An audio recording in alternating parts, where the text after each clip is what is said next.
So North Carolina is getting hotter, it's getting wetter, and it's more humid. And we're seeing all of that this summer, right? These sort of mundane events 20 years ago, North Carolinians wouldn't bat an eye at a tropical storm. And now they're causing this damage that still surprises all of us. You can't just rely on history because we are now predicting events that haven't happened before. Welcome on into Tying It Together with Tim Boehm. I'm Tim Boehm here with producer John McHugh as always. It's been an eventful summer weather-wise. Yeah, you certainly could say that. Eventful is one word for it. Steamy, wet. Yeah. A little scary at points. I know. And what to me, it's like we're used to these big storms that come off the coast, you think, but these are just like cells that seem to pop up and then they just sit there and it rains forever. Rains forever and it rains hard forever. Yeah. It's very strange. Have you ever thought, why is this happening? Every day. Every day, right? Yep. I keep getting that question a lot. And so we're going to bring someone on that has the answers to that. She is the state climatologist. Her name is Dr. Kathie Dello. She is part of the director of the North Carolina State Climate Office, too. This is on NC State's campus. The National Weather Service is there as well. Just a neat lady. She's a PhD in environmental sciences from Oregon State University, master's and bachelor's from State University of New York at Albany. She's been a state climatologist now, I believe, for 6 years. And John, kind of just a fascinating conversation, not only about why, to answer some of those questions, but why everything's changing, and in a lot of ways, what we need to do, right? There's still kind of a political argument about climate change, but it's clear that we have to get ready for something. Sure, yeah, and it's very interesting to hear from somebody's perspective who's in it every day and who is faced with those kinds of things every single day because it's her job. Yeah, and it's you'll see it's interesting, very interesting conversation. Yeah, at one point I asked her if she was surprised at what's been happening, and her answer about Helene and that was I don't know if the word alarming, but it was eye-opening. Yeah, it's a good way to put it. It's a good conversation with everything that's going on. So here's Dr. Kathie Dello.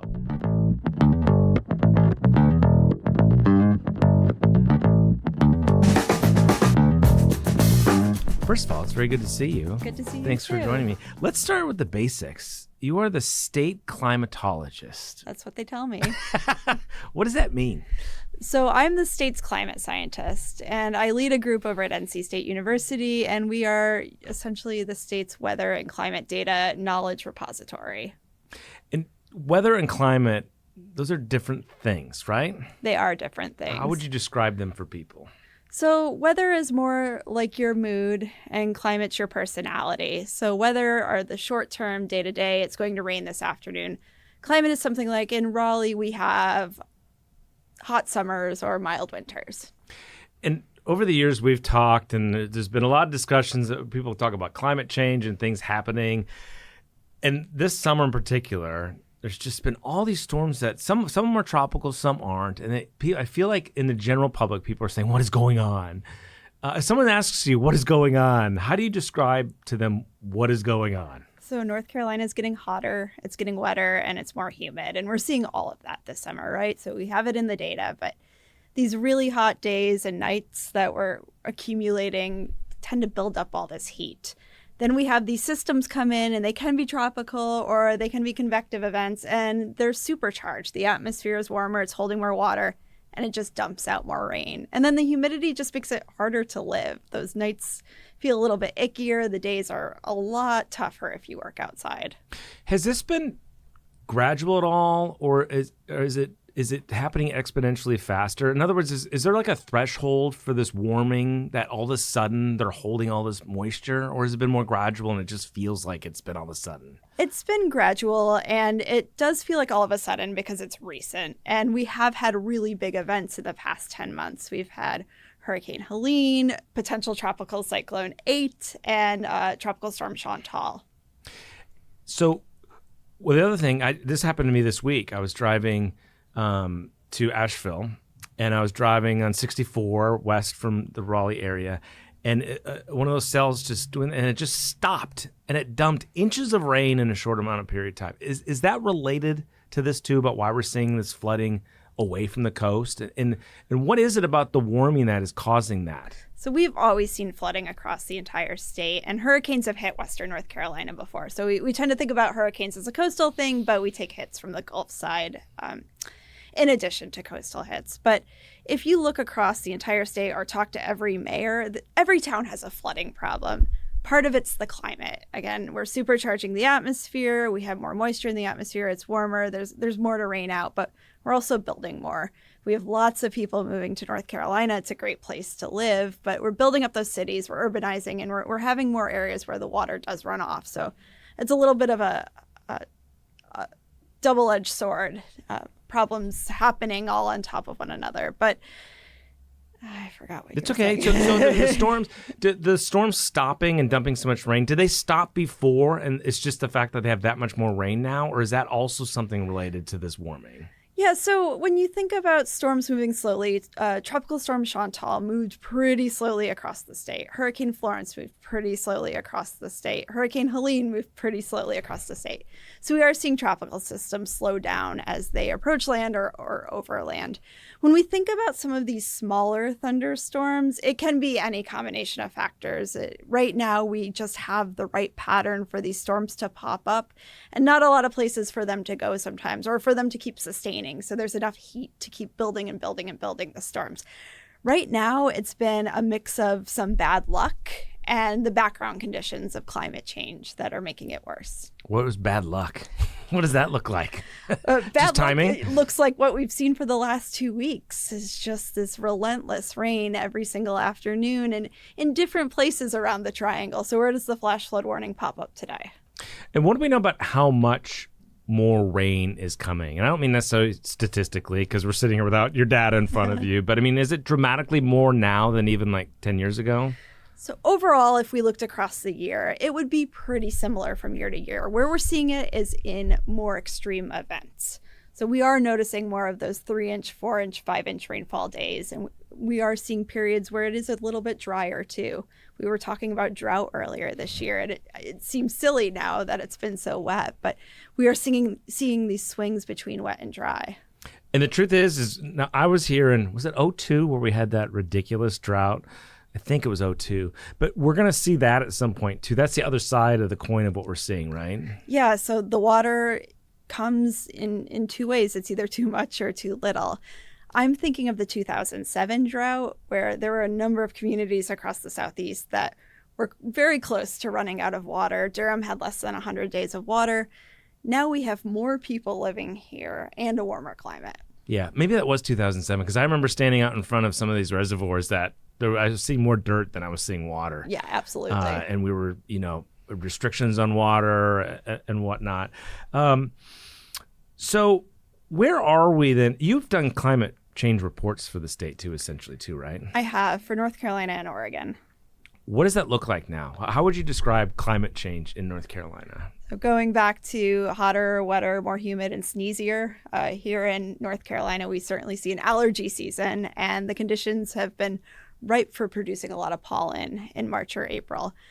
I would look at every single hazard, though. We have data that shows that the oceans are rising and we're seeing more coastal flooding. We're seeing flooding across the entire state, so more inland flooding, more extreme heat, especially at night. We don't tend to think about heat at night because we're going to bed and hoping to cool down, but we've had a number of nights where the minimum temperature stayed above 75 degrees Fahrenheit, and that's really obvious in the data. And if you are somebody who has to work outside all day and your body's already stressed and you go home and you don't have air conditioning, or you can't afford to turn on the air conditioning and you expect to go to bed and cool down, sometimes we see a lot of heat-related illness happen at that time of day, especially with vulnerable populations like the elderly. I would look at things like ice storms. We know those snarl things up here, and we're a few months away from that. It seems so far away from talking about really cold weather right now, but we are at that point where maybe it would have been snow 20 years ago, but it's going to fall as rain and ice and really cause a lot of problems. Looking at more severe weather, we had tornadoes in the mountains last spring. It was a really active weather year for the mountains. Has the temperature changed dramatically in, say, the last decade versus the last 30 years? Why it feels like it is changing so fast with these dramatic weather events? or no? So we've seen an accelerated warming in the past few decades. And I think a little bit of it is that we are now in the point where we are seeing these warm nights as well. But also we are having some of these days where we're going up over 100 degrees Fahrenheit, or the heat index is over 100 degrees Fahrenheit. The more extreme heat, the extreme heat signal is a little bit tougher to detect. The temperature has kind of been consistently warming here in North Carolina, whereas we're really seeing it with the precipitation. And the ocean is warming too, right? Yes. Up our coast. And that provides the fuel for these hurricanes that we see. Politically, and I'm not going to ask you political questions. However, politically, there's all kinds of debates still about what's causing this, right? As a scientist, does that matter to you that debate's going on, or are you just hoping that people are paying attention and doing something about it? It feels like we've shifted in the past decade from what's causing this to what do we do about it. The fight is more, what do we do about it, if anything, rather than is this happening? I think a lot of folks are looking at places that flood now that never used to flood, or those hot nights, or the increased pollen, or the ocean is now coming up into yards when it hadn't in the past on really sunny days. So for me, I feel like we have moved beyond that pretty considerably, and I don't see any sort of a party divide on that. If you look at the data, about 70% of North Carolinians will tell you that climate change is happening. And it's hard to get 70% of North Carolinians to agree on anything. There is the debate out there about weather cyclical. We haven't had data forever. This, the Earth was frozen before, et cetera, et cetera. What do you say to that? The rate at which this is happening is faster than it's ever happened in the past. So when we're talking about geologic time, we're not talking about decades. We're talking about hundreds of thousands of years. And we do have data, paleoclimate data, stored away in ice cores. We can look at bubbles. We can look at tree rings. We can look at soil samples. So we have ways of learning about past climate. We also do have a really good instrumental record at this point. We keep saying this, but a lot of our data goes back to the 1800s, which is pretty remarkable that people were thinking, hey, let's take a temperature and precipitation measurement every single day. And we have this network of volunteers that still does that at a lot of sites across the entire country, including here in North Carolina. They go out, they take the measurements, and they report them to us. And it's just incredibly valuable to have data. People love models, people love radar, they make cool images, but monitoring and data is really the bread and butter of what I do, but also the foundation for why we know these things. Is AI changing that at all? AI is making things interesting in so many ways. I'm definitely not an expert in it, but I think we're going to be able to do a lot more with the data that we have. We have these huge data sets. I think it may make weather and climate data more accessible to people too. You don't need to know how to write a million lines of code to plot a simple graphic if AI can help you there. So I think there are some benefits to it.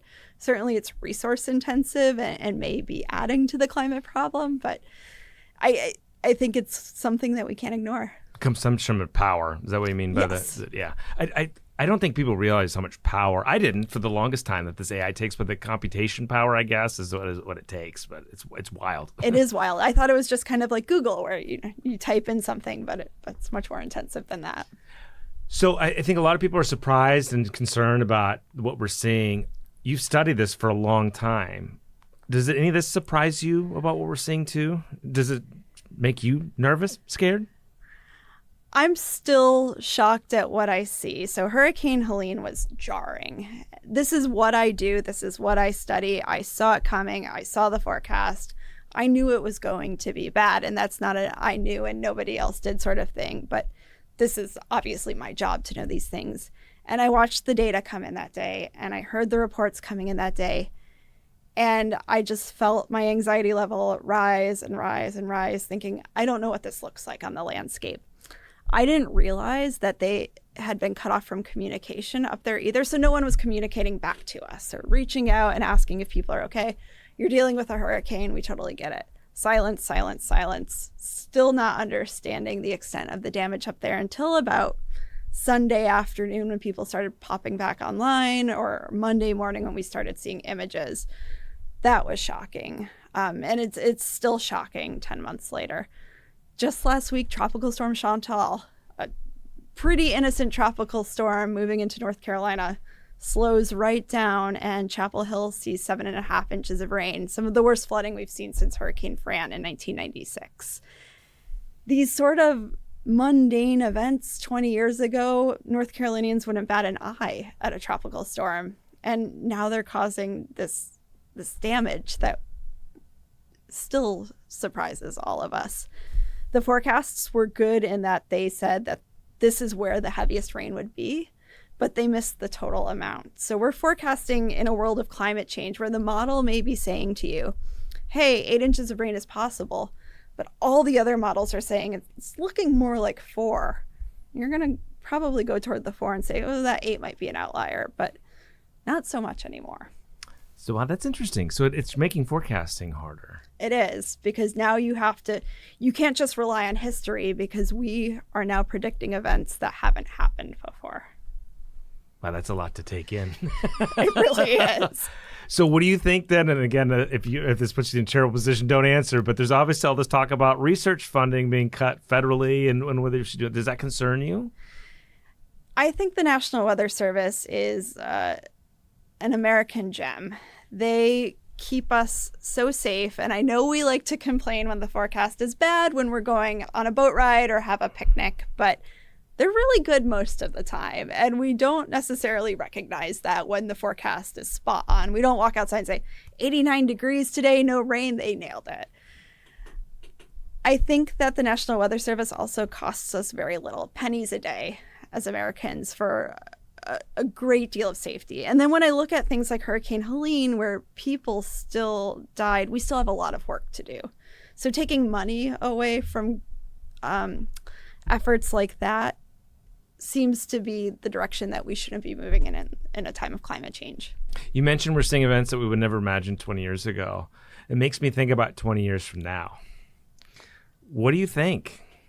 We were just having this conversation at NC State. So 20 years from now, 2045, a lot of people I work with will be thinking about retiring, but the students that we've brought on or the people we just hired will be moving into mid-career. We often talk about climate change like it's happening to somebody else. I get in this trap too sometimes. Here I am, and climate change is happening over here or to this community. It's happening to all of us. And when you think about the people who are living up in Western North Carolina and working, and a number of them work for the university, they didn't go to work for a month. It was closed for a month. And the way we operate and the way we do business in 2050 is going to be so different, or 2045 is going to be so different than what we're doing today. We still have time to change the path we're on. We're not completely baked into doom and gloom. And every 1/10 of a degree of warming we can reduce, the better. It's not all or nothing here. So we still have a chance to add renewable energy or reduce our fossil fuel use. We also have a really clear mandate to build in some resilience here. This is happening, extreme weather's happening, and we need to keep people safe and out of harm's way. That's what I was wondering, because I remember having conversations like this with state lawmakers after Matthew and Florence in 2016 and 2018 about whether homes should be built up on stilts, whether they shouldn't be built in some areas. And that's difficult because sometimes these are 3-4 generations deep, and they'll stay there. You're going to drag them off that property. But do you think government is responding in a proper way to that? Do you feel at all confident that'll actually happen, I guess? I agree that we can't march into a community and say, it's time for you to leave. You have to move out. One, where do they move to? Climate change is hitting everywhere. There's no safe place from climate change, housing costs, but also the social structures that we have in place. Like you said, it's 5th, 6th generation homes. We work a lot with people on Harkers Island and down east, and they tell us this exact thing. They are starting to raise their homes, and that's one option, and it's an option that works for them. Buyouts don't work for everybody, but some people like that option to be bought out and move to a different place. There's not a one-size-fits-all approach to any of this. If this were easy, I think we would have done it by now. I think we can look toward the future and not adding more homes in unsafe places, and thinking about how we keep people safe in some of the riskier places, but recognize the number of challenges associated with that. And government's a piece of it, and government has to fund a lot of this, but I think communities should be empowered to make the decisions that are best for them. It's funny. I have a hunch you know the woman I talked to that's on Harker's Island. Karen. Yep. Karen's a good friend. She's a great lady. She's actually going to be on one of my front porch shows we're doing about coastal flooding, the new study that was just out. I'm so excited. She's born and raised there, generations deep. But she was telling me she went to a trip to Louisiana recently, Yeah. and there were mobile homes and stilts so high that there was three staircases to take groceries up to. I mean, is that a realistic way for us to live? It may be for them. It's not for me, but I'm so excited you're talking to Karen. She is the absolute best. So just for our listeners, she grew up there, as I mentioned. She runs a museum out there, but her passion's the heritage out there, right? And keeping that sort of way of life alive. And resilience and buying as much time for their people as they can. Yeah, it's just fascinating. She's a fun lady to talk to, too. So make sure to watch Front Porch Politics coming up here in early August. Do you feel that there's a future where people are moving to more places? Like, are we going to keep moving north? I mean, is that what's going to happen here? Well, I mean, we're not. Yeah. Well, because I'm from Minnesota. I remember Duluth, Minnesota Asheville was supposedly refuge, a climate refuge. Is that going to happen eventually? More of that? Well, we have people moving to the south. So people are moving that's true. in a way that's not consistent with climate change. We have people who are still moving to Phoenix. I don't know that I would move to Phoenix. No offense to anybody who is from Phoenix or likes Phoenix, but Phoenix is really hot. I'm from upstate New York, and same sort of thing. Whenever I go back there, I think, maybe this is my climate change haven. But again, I think there is a community. I think Buffalo, is supposedly one. I'm from near Buffalo. Yeah, So there you go. That's what it is. But Vermont is flooding now. Canada has wildfires. We're seeing flooding in places that we would never consider high risk. My colleagues at UNC Chapel Hill came out with a study that showed that 90,000 buildings in North Carolina have flooded, and some of them have flooded more than once, and in places where we wouldn't expect it. So I don't know that any place is particularly safe. Asheville was branded as a climate haven, but they've had 4 tropical events, some of them pretty significant, and obviously Helene, back to 2004. So I guess they had good PR on that, but I think it reduces people's vigilance when we slap those labels. Yeah. I mean, poor Canton. They've had, 3, I think, major storms now since 2004 that have just devastated it. I wonder about things like insurance. Like, how are we going to keep affording all of this? Like, that's, to me, the big piece in this that we're not talking about enough. And to me, this is where the real action will be made when insurance companies drop out of covering homes in various places around the country. And we're seeing this in North Carolina, but 92% of homes in Western North Carolina did not have flood insurance. And that's a pretty significant number. We do think of this as a layer of protection, and certainly it is. Financially, people need to get back up on their feet. But again, we need to not be moving people into harm's way as well. How do you not have doom and gloom with what you do for a living? I'm a journalist, so I naturally have that. I do, but I have a healthy sense of boundaries and self, and I would say personal resilience and knowing what I need. I don't watch climate movies in my spare time. I haven't seen Don't Look Up. I know it's my job, but I won't watch it. I don't read climate books in my spare time. I spend a lot of time outside and remembering why I do what I do, because I love the outdoors. I love North Carolina. I'm also, I would say, a pretty fun person, and I think there's a lot of joy in coming together and trying to build resilience as a community. When you think about some of the approaches to climate change, they can be very isolating, or we tell elderly people to stay inside in the air conditioning. And I like to think about people coming together and creating a better world. Is there some neat research going on to maybe help some of this stuff? I know there's a lot of research about what's happening, but is there research about what we can do too? There is research about what we can do, and it does feel like we're just getting a lot of this has happened, this is going to keep happening. Defense instead of offense. Yeah. There are a lot of really smart people trying to come up with solutions with and for communities. I would say that when you start to think about things like 15-minute cities where people can walk to grocery stores or have access to healthcare within their neighborhood, those things are climate resilience. When you think about access to broadband and communications, as we saw with Helene, those things are climate resilience. I think broadening our definition of what a climate resilient community is really fascinating, and building beyond, okay, well, we just have to put up this seawall and this culvert's going to be bigger and this bridge is going to be higher. But how do we make life easier for people when all of this is happening around them? Yeah, because I mean, people don't think about the effects of all this. Like, we talked about AI and the power grid, but if it's that much hotter right now, during the summer, my air conditioning's been running around the clock, and it gets that more expensive. Can people afford it? Can the grid handle it? Like, it's exponential what this impacts. Yeah, I keep getting the alerts on my phone when Duke Energy wants to change my thermostat because it's hot outside. Stay away from my thermostat. I like a cold room.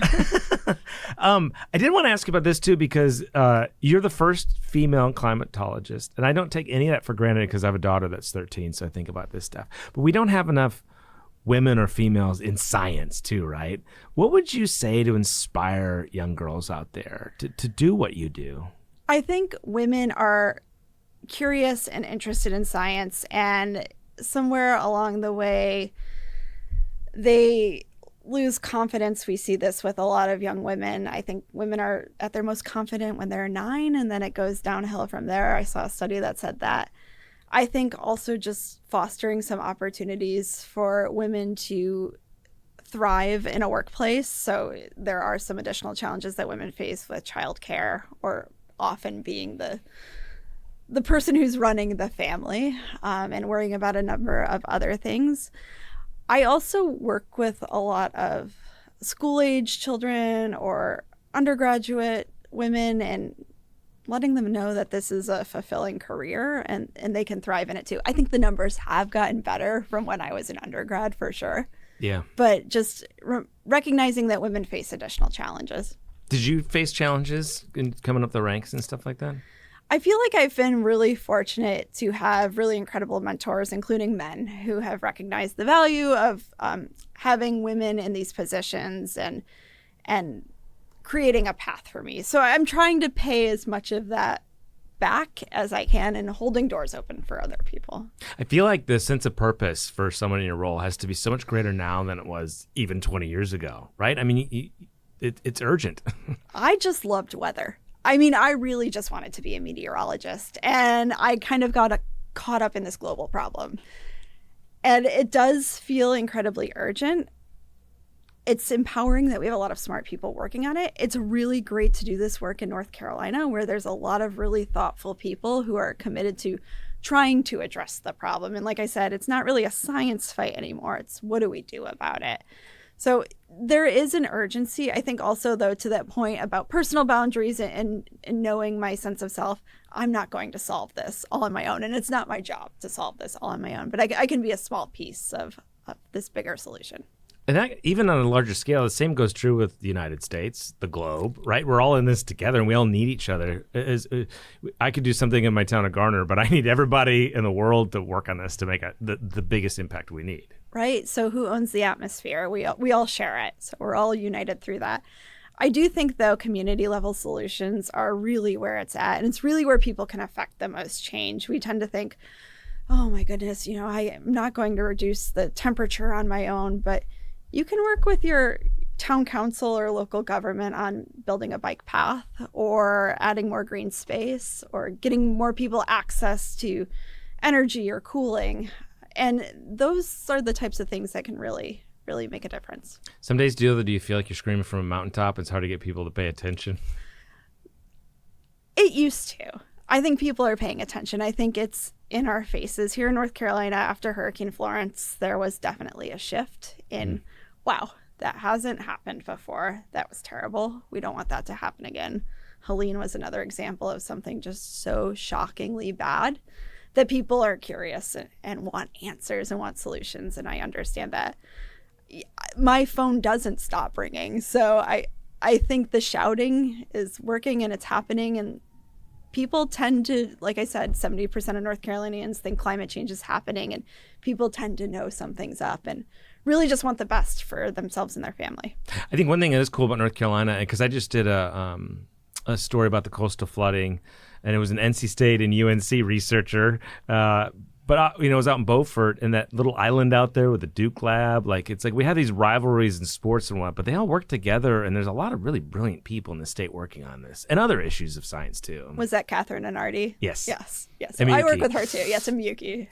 Yeah, it's fascinating. It's cool to see that. Brilliant women, by the way. Yes. Doing the research. Pretty cool. All right, one last question. If you had a magic wand, we do have a lot of political people that listen to this, obviously. So you have a magic wand of something that the state could do. It doesn't have to be the legislature or anything. That could really make a drastic impact on what we've been talking about today. What would it be, do you think? We need money to implement some of these solutions, and that's the reality. But for every dollar we spend on resilience, we save 8 later. So we're going to spend money no matter what. We can spend less money now and keep people a little bit happier. I don't know where that money's coming from, but that's the wand I would wave. I would give communities money to implement their own resilient solutions. Interesting to say that communities, though, not the state, not the country, communities. So it's a cumulative effect. If people work in their own communities, it'll help the larger community, the state, the country, the world. Well, Kara knows what she wants and what the people of Harkers Island want, and it may not be what the people of Emerald Isle want or Wilmington. And I think that when we let communities decide what's best for them, it ends up being more successful rather than someone coming in and saying, like I said, oh, you all move away now. You're all moving to Raleigh because it's too unsafe here. Yeah. Okay. Thank you. Yeah. It was awesome talking to you. Appreciate Thanks for your time. having me. Appreciate you. If you want to keep up with what's happening in North Carolina politics and hear more conversations with people shaping our state and beyond, check out the Tying It Together YouTube channel in the description. Hit subscribe and let Spectrum News be your resource for balanced, in-depth political coverage, elections, and issues that matter to you.